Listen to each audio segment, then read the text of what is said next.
Plan जब मिला तो प्लान जब देखा, पूरा बैठ के जो समझा, प्रोग्राम देख के आया था डायमंडशिप, आने के बाद पहले समझा इस बिजनेस को, समझने के बाद एक चीज बहुत अच्छा लगा और आज आप सभी लोग से तहे दिल से कहना चाहूंगा कि आज शेफ शॉप इंडस्ट्री हिंदुस्तान की इकलौती वो इंडस्ट्री है, ये मैं कहीं और से नहीं, आपके सामने प्रमाण, ये दुनिया कई जगह मैं गया हूं, पटना, कई जगह लखनऊ में मैं गया, कई जगह बनारस गया, कई जगह गोरखपुर में रहा, कई जगह कई लोगों से मिला। पता नहीं क्यों लोगों को आज के युग में प्रमाण की जरूरत पड़ती है, बहुत ज्यादा प्रमाण मांगते हैं कि प्रमाण बताओ, प्रमाण, प्रमाण क्या है, प्रमाण है तो हम कर लेंगे। पूछते कि नहीं पूछते हैं? यस और नो? पूछते थे लोग प्रमाण क्या है। मैं आप सभी लोगों के सामने आज खुद एक जीता जागता प्रमाण के रूप में खड़ा हूं। इस कंपनी के लिए अगर जरूरत पड़ी तो सीना फाड़ के भी दिखा सकते हैं कि आज हिंदुस्तान की इकलौती ऐसी कंपनी है जो 20 साल में भी करोड़पति बनने का मौका दे सकती है। Thank you. और अगर आज ये इंडस्ट्री नहीं होती तो शायद आज यहां बैठे हुए हम लोग शायद एक उम्मीद भी नहीं होती। यस और नो? आज वही जाते 8 घंटे 10 घंटे की नौकरी रहती है और जिंदगी 30-40 साल जाती है और मस्त चल जाती है, उसके बाद पता नहीं कहां रहते, लास्ट में कुछ मालूम नहीं पड़ता। बात सही है? और मेरा तो भाई पूछना नहीं, मेरा कहा जाता तो हमको खुद नहीं मालूम था, लेकिन शेफ शॉप इंडस्ट्री मेरी लाइफ में आया और इंडस्ट्री तो आया आज हमारे बीच में, आज हम सभी लोग का सबसे ज्यादा सौभाग्य, आज बहुत बड़ा दिन है। आप लोग को मालूम पता नहीं है कि नहीं है, लेकिन मैं आप तहे दिल से कहना चाहूंगा कि आज इस इंडस्ट्री के लिए इस भारत में 29 राज्य है, 29 राज्यों में कई प्रदेश है, एक प्रदेश उत्तर प्रदेश और उसमें एक राजधानी लखनऊ, और उस लखनऊ में भी कई करोड़ लोग की जनसंख्या, और करोड़ों की जनसंख्या में आज पूरे हिंदुस्तान से छटकर हम और आप यहाँ पे आके बैठे हैं, तो इसका कहीं ना कहीं कारण शेफ शॉप है। और इससे भी बड़ा कारण यह है क्योंकि कंपनियां तो बहुत आ जाती है लेकिन उसको घर घर इंसानों तक पहुंचाने वाले बहुत कम मर्द आते हैं, बहुत कम लीडर आते हैं, बहुत कम लोग होते हैं जो लोगों को घर से खींचकर इस कंपनी के बारे में बताए और मोटिवेट करे और डायमंड बनाए और एक नया मिशन तैयार करे। लेकिन आज हमारे बीच में एक ऐसी महान शख्सियत, एक ऐसी महान आत्मा, एक ऐसे व्यक्तित्व बैठे हैं जिनका आज मैं बिल्कुल शब्द नहीं है मेरे पास, क्योंकि उनके बारे में बोलना सूरज को दिया दिखाने के बराबर होगा। बस इतना ही कहना चाहूंगा आप लोग से कि आज मामूली सा अगर आप यहाँ पे बैठे हैं तो आपको अंदाजा नहीं है कि आज हमारे बीच में वो शख्सियत बैठी हुई है। उनके बारे में बताने, उनका नाम लेने से पहले इतनी तो औकात नहीं नाम ले पाऊं, बस एक शब्द उनके लिए हमेशा मेरे दिल में रहा है। जब मेरे घर में पहला एक बार पेमेंट आया 1.5 साल पहले, 1,08,000 रुपया, एक हफ्ते का पेमेंट आया 1,08,000 रुपया। Thank you. 29 मई को कार आया 16 लाख की, फिर दिमाग में ख्याल है 29 मई को कार आया 16 लाख की मेरे घर में, 30 लाख की प्रॉपर्टी रजिस्ट्री हो चुकी है। आज डायमंड बना ही नहीं हूं, आज डायमंड पहना भी हूं 40,000 का। ये जब सब किया तो आज एक चीज समझ में आया,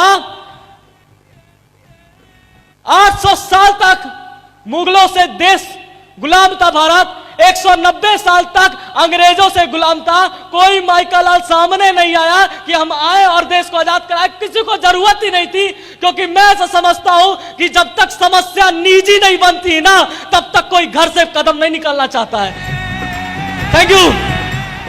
और यही कारण पता नहीं क्या भगवान को मंजूर था, कुछ तो था कि चलती ट्रेन से साउथ अफ्रीका से गांधी जी को फेंका गया, एलएलबी की तैयारी कर रहे थे, और जब चलती ट्रेन से फेंका गया तो देश का याद आया और कारण वही बन गया कि चलता हूं अपने कंट्री, इसने ट्रेन से फेंका है, मां कसम वापस जाके इसको देश से फेंक के दिखाऊंगा। एक बापू, एक गांधी। Thank you. उस समय जब निजी स्वार्थ बना तो गांधी वापस आए और देश को आजाद कराए।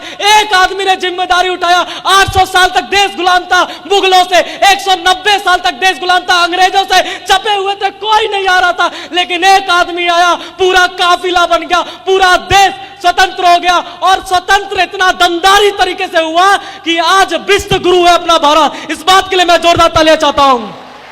Thank you. और साथ ही साथ उन्होंने शुरुआत किया, काफिला आया। अगर वो पहल ही नहीं करते तो क्या हम कभी आजाद हो पाते? यस और नो? पहल किया, शुरुआत किया, तब जाके आज हम इतने मौज और मस्ती में बैठे हैं। कहीं ना कहीं उनका बहुत बड़ा योगदान है। उस योगदान का कीमत कोई माइकल हल चुका नहीं सकता। यस और नो?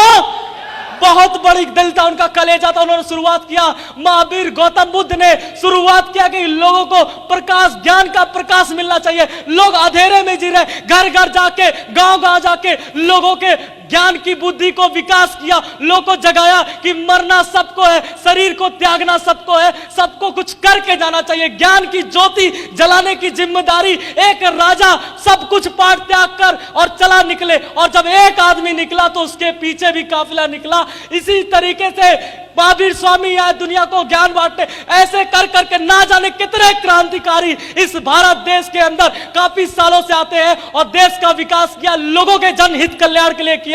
और मैं ऐसा समझता हूं कि आज हम सभी लोग बहुत ज्यादा सौभाग्यशाली है कि आज हमारे बीच में वो शख्सियत मौजूद है जिन्होंने अपने आप से एक संकल्प लिया, अपने जिगर में पता नहीं क्या उनके अंदर क्या आत्मा है, क्या वो महान पर्सनालिटी है, इतना अद्भुत सोच है, इतना गजब की वो सोच रखते हैं, गजब का शायद उनका वर्किंग शैली है। मैं कुछ नहीं जानता, बस इतना ही कह सकता हूं कि जिस तरह उन महान लोगों ने पहल किया था, तब जाके आज हम लोग स्वतंत्र हैं, खुशहाल है, मस्ती में है। और इसी तरीके से आज से 17 साल पहले एक शख्सियत ने शुरुआत किया इस बात को लेकर कि देश तो आजाद हो चुका है, लेकिन आज पूरी तरीके से आर्थिक रूप से आजाद नहीं है। यह सोने की चिड़िया लुट चुकी है। इस सोने की चिड़िया को एक बार फिर से सोने की नहीं, पूरी डायमंड की चिड़िया बनाएंगे।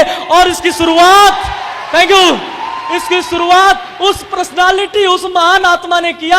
और हमारा सौभाग्य है कि लोग कहते हैं चलता है कि नहीं चलता है, होता है कि नहीं होता है, आपको विश्वास नहीं हो रहा है, कई लोग को विश्वास दिला नहीं पा रहे। यहीं पे हमारा सौभाग्य है कि हमारे बीच में वो व्यक्तित्व बैठा है जिन्होंने 17 साल पहले इस कंपनी में कुछ नहीं था, ना डायमंड था, ना कोई प्रोडक्ट था, ना कोई चेक था, कुछ नहीं था, ठेका था, इस कंपनी नील था। और उस कंपनी पे अपने भरोसे पे पता नहीं क्या उनके अंदर इतना अच्छा था कि वो एक भरोसा लेके निकले कि अपने डायरेक्टर के साथ निकले काफिला बना के, जिस तरह गांधी जी ने निकला था देश की आजादी के लिए। पता नहीं होता कि नहीं होता, उनको भी नहीं मालूम था। उसी तरह 17 साल पहले एक महान आत्मा ने निकला और जिम्मेदारी लिया कि आने वाले वक्त में एक ना एक दिन, कहते हैं लोग, देश का विकास होना चाहिए, देश के विकास से हमका भला होगा। मैं बोल रहा हूं देश के विकास से किसी का भला नहीं होता है। मैं ऐसा समझता हूं, सर ऐसा समझते बोलते थे कि देश के विकास से हमारा भला हो या ना हो, लेकिन यहां बैठा हुआ हिंदुस्तान का हर आदमी, अगर एक एक आदमी का अगर विकास हो गया ना, तो देश का विकास तो ऑटोमेटिक हो जाएगा। और ऐसे ही महान पर्सनालिटी, महान आत्मा हमारे बीच में मौजूद है जिन्होंने एक दिन जीरो से इस कंपनी में कुछ नहीं था, वहां से शुरुआत किया। और वो हमारे परम पिता हैं। उस भगवान को तो मैं नहीं जानता हूं, लेकिन हमारे बीच में आज दो भगवान मौजूद हैं जिनके वजह से आज लाखों लोग, जिनका खून का कोई रिश्ता नहीं है, जिनको शकल से जानते तक नहीं है सर लोग, लेकिन उनकी वजह से आज हम जैसे करोड़ों लोग आज अमीर बन पाए, अपनी जीवन में लग्जरी लाइफ ले पाए। मैं चाहूंगा अपनी सीट से खड़े होकर श्री राजीव चतुर्वेदी सर के लिए एक जोरदार तालियां होनी चाहिए, अल्लाह बोलकर।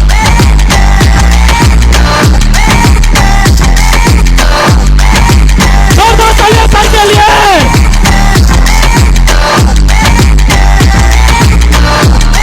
Thank you, thank you, thank you. और आज उस पर्सनालिटी, आज ऐसी महान व्यक्ति में, आज हम सब के टीम के, रॉयल ड्रीमर्स टीम के, आज सर के बारे में क्या बोलूं। मैं तो सर को, सर मुझे नहीं जानते थे, इतना छोटा था, बिजनेस में आया था। एक तो ऊपर से भी छोटा, उम्र से भी वैसे नहीं दिखता था इनको। और जब कंपनी में जुड़ा तो वैसे भी इनके पास 40-50 हजार लोग थे, वैसे भी नहीं दिखता था। जब वैसे भी छोटा हूं, किसी को नहीं दिखता हूं, और सर की टीम में जब जुड़ा तब भी नहीं दिखता था। लेकिन सर का हमेशा इंस्पिरेशन, हमेशा उनकी प्लानिंग, सर के साथ हमेशा बैठने, कभी ना कभी थोड़ा सा सुनने का भी मौका मिल जाता था।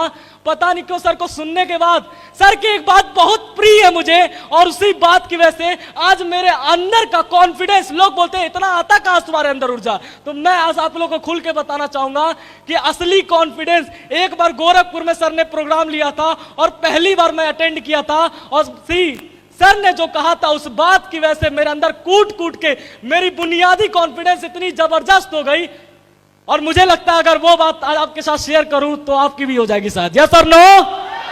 सर हमेशा एक बात बोलते हैं, आज हिंदुस्तान के टॉप लीडिंग नंबर 1 मेंटर में से एक है, और उनकी एक बात ने मेरी जिंदगी बदल दी है, और वो सर ने एक ही बात हमेशा बोला है जबरदस्त तरीके से कि अगर आपको इस बिजनेस को करते वक्त यहां से भरोसा नहीं है तो किसी को मत फंसाना। अगर आपको आज भी लग रहा है, अगर आपको नहीं लगता आप डायमंड नहीं बन सकते, आपको लगता है फंसने फंसाने का धंधा है, टोपी पहना है, चैन, अगर ये फालतू चीज अगर यहां लगता है तो आज ही छोड़िए, साड़ी सूट घर में पहनिए, बैठे रहिए, कोई दिक्कत नहीं है। लेकिन सर का ये हमेशा कहना होता था, यहां से भरोसा नहीं तो फंसाना नहीं, लेकिन अगर यहां से भरोसा हो तो साला किसी को छोड़ना भी नहीं, किसी को नहीं छोड़ना। Thank you. बुलंद इतना हर तकदीर से पहले खुदा बंदे से खुद पूछे बता।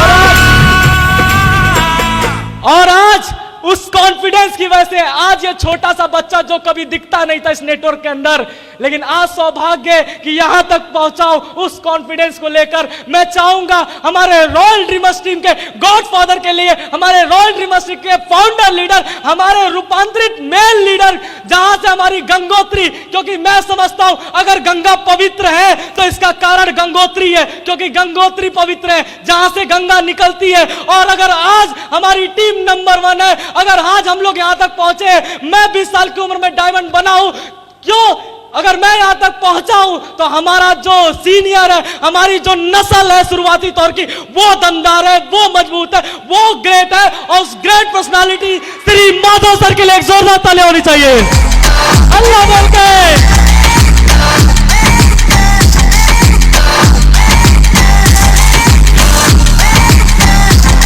Thank you.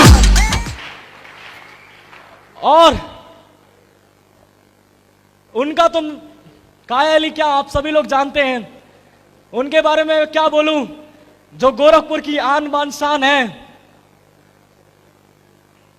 अगर मैं बताऊं तो आज 4 सालों में मैंने जो उनसे जो कुछ पाया, बहुत कुछ पाया है। सर जब बात करते थे फ्राइडे ट्रेनिंग के अंदर, और जब मैं पहली बार आता था पीछे बैठा रहता था, दफ्ती लेकर लिखता था, और जब सर फ्राइडे की ट्रेनिंग लिया करते थे, आप लोग फ्राइडे की ट्रेनिंग जाते हैं?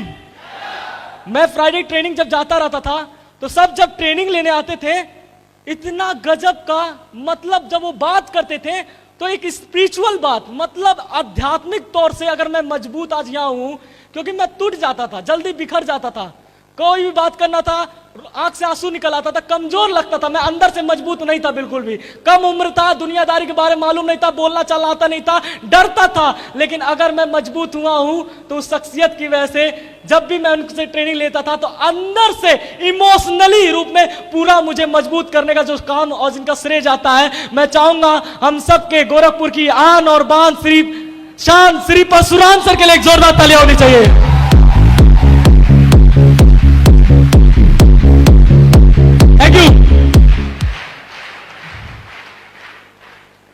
और अब बात उनकी है, क्योंकि कभी जीवन में मैं यहां कुछ नहीं हूं, मैंने कुछ नहीं किया, सच बता रहा हूं। मैं इस बिजनेस में आया हूं, चुपचाप से बैठा हूं, कुछ आता जाता नहीं है, ना पैसा कौड़ी था, ना कोई जायदाद था, ना कोई सपोर्ट करने वाला, कुछ नहीं था, जो भी था यही लोग थे। और आज सौभाग्य है कि आज आपको सुनने का मौका मिलेगा। क्या आप लोग तैयार हैं? हमको सुनिएगा मत, इतना समझने की जरूरत नहीं है। ये देख लिए बेल्ट 20 साल में पहन सकते हैं तो ये बात मान लीजिए सब पहनेंगे यहां पे। तैयार हैं? लेकिन जिनको सुन के मैं यहां तक पहुंचा हूं उनको सुनना बहुत जरूरी है। और आज जब इस बिजनेस में ज्वाइन किया था तो इस बिजनेस में चलना बोलना नहीं आता था, तो उंगली पढ़ के इस बिजनेस में मैंने जो चलना सीखा है, सबसे पहले लिस्ट बनाना सीखा उस शख्स से। प्लान कैसे देते हैं मार्केट में, मेरे अंदर डर था, प्लान नहीं देता था कभी। बोलता था लोग पता नहीं क्या बोलेंगे, बाबू समझ के भगा देंगे। एक बार गलती से प्लान फोल्डर लिया मामा जी से और चला गया, और प्लान देने जिसके पास गया सोचा है सर ने बोला था भेड़ों की झुंड नहीं बनाना, शेरों की झुंड बनाना। क्या? शेरों की झुंड, भेड़ों की झुंड मत बनाना, दमदार लोगों को पकड़ना। और मैं भी दमदार लोगों को पकड़ने के चक्कर में एक 38 साल के आदमी के पास चला गया, नौकरी वाले के पास, और उसको गया प्लान दिखाया। जिंदगी में पहली बार प्लान दिखाया, किसी चीज का प्लान दिखाया। आज तक किसी चीज का प्लान नहीं दिखाया था, लेकिन पहली बार जिंदगी में प्लान दिखाया। और जैसे ही प्लान दिखाया 5 मिनट एकदम मुस्कुरा के सुन रहा था, लेकिन जैसे पूछा हूं भाई फॉर्म है और उस फॉर्म को भरना है और तुरंत ज्वाइन करना है, कौन सा पैकेज लेंगे आप, सूट वाले में या साड़ी वाले में? जैसे ये बात निकला लेंगे क्या, उतने में तो भड़क गया। मतलब मैं ऐसा सोच रहा हूं, मैं प्लान दिया हूं, मैं देखा कि लोग 17 साल से अमीर बन रहे प्लान दिखा के, मैं भी चलता हूं प्लान दिखाने की कोशिश करता हूं। पहला प्लान जैसे दिखाया ऐसा भड़का, जैसे लगा कि उसका मतलब बाइक का मैंने हवा निकाल दिया हो, टायर का भड़क गया इतना तेजी से। और बड़ा अजीब सा लगा कि हमने पूछा कब ज्वाइन करेंगे, हमारा प्लान 5 मिनट में खत्म, क्योंकि सीखा होगा था नहीं, जो इतना मन में आया सब बता दिया, 2 बनाना है, 8,000 रुपये लगाना है, इतना करके बनाना है। 5 मिनट प्लान खत्म किया, लेकिन जब वो उधर से प्लान शुरू किए तो आधा घंटा तक अपना प्लान सुनाए हमको। और वो आधा घंटा तक हमको ये प्लान सुनाए कि ये बलवा जो है ना सफेद, जो सफेद हुआ है धुपवा में बैठ के सफेद नहीं हुआ है, तुम्हारा जितना उम्र है ना उससे के ज्यादा हमारा कमर है।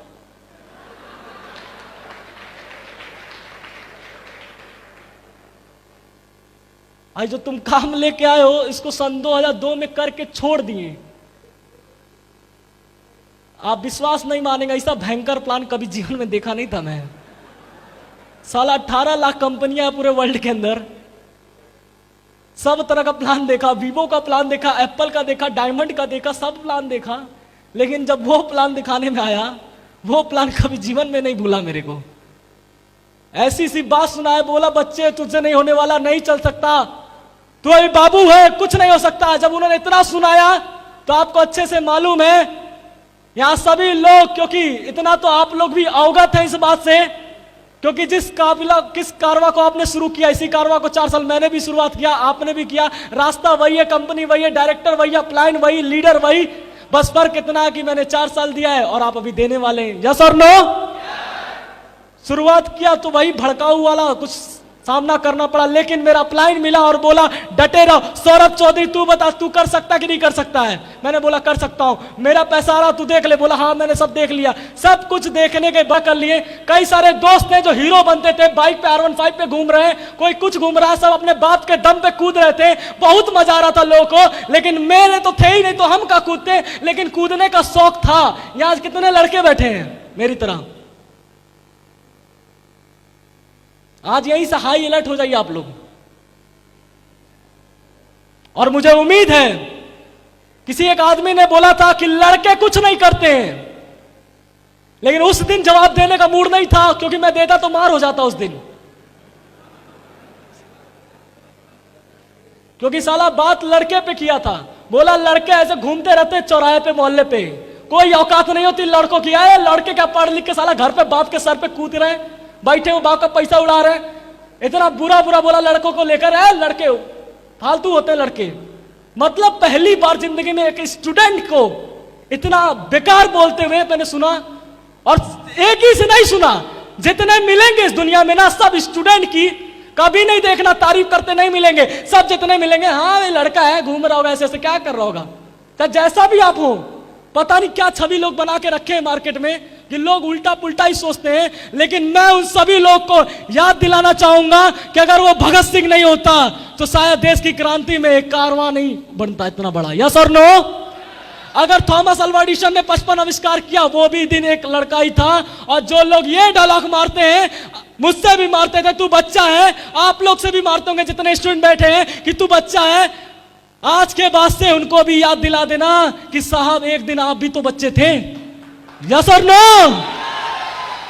और बच्चे थे आपके जवानी में, आपके बच्चेपन में, तो साला आप पता नहीं कुछ किए होगे कि नहीं किए होगे, ये तो मैं नहीं जानता हूं, लेकिन मुझे तो अपने आप पे गर्व है कि आप बुढ़ौती में इस काम को कर रहे हैं, हम साला जवानी में बच्चे भरी में कर रहे हैं डायमंड बनने का काम। यस और नो?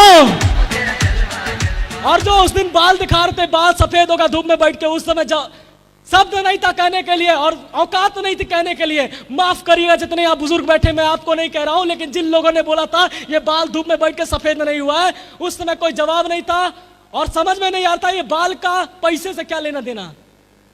आप बताइए, अगर बाल देखकर पैसा आता तो पहले बैठ के बुढ़ा ही जाते हम। पैसा टैलेंट और लगन मेहनत की वजह से आता है। यस और नो?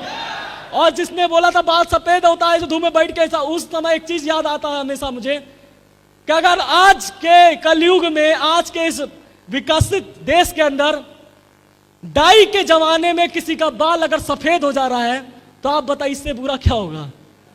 अब ये मेरी गलती कि उनकी गलती है? मतलब डाई के जमाने में अगर किसी का बाल पक जा रहा है या सफेद हो जा रहा है तो गलती तो भाई आपकी, ये अचीवमेंट आपका अचीवमेंट है ये कोई।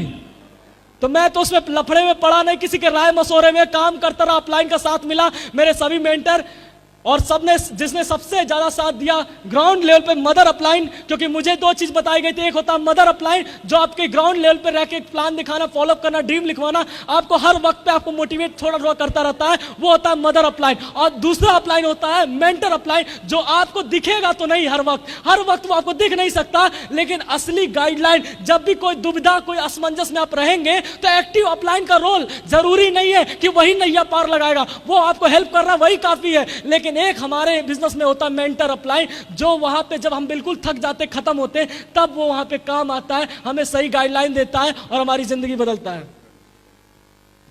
यस और नो?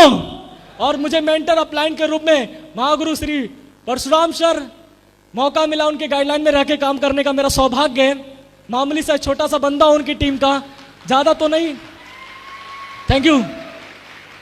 और जिनकी उंगली पढ़ के यहां तक पहुंचा हूं, जिनका मैं तहे दिल से ऋणी हूं, आज जो भी कुछ उन्हीं की वजह से हूं, आगे जो भी कुछ बनूंगा शायद उन्हीं की और सिस्टम और अपलाइन और कंपनी की वजह से बनूंगा। मैं चाहूंगा हमारे सबसे प्रिय, मेरे सबसे दिल अजीज और मेरे सबसे करीबी अपलाइन, मेरे mother upline Shri Deepak sir के लिए एक जोरदार तालियां होनी चाहिए।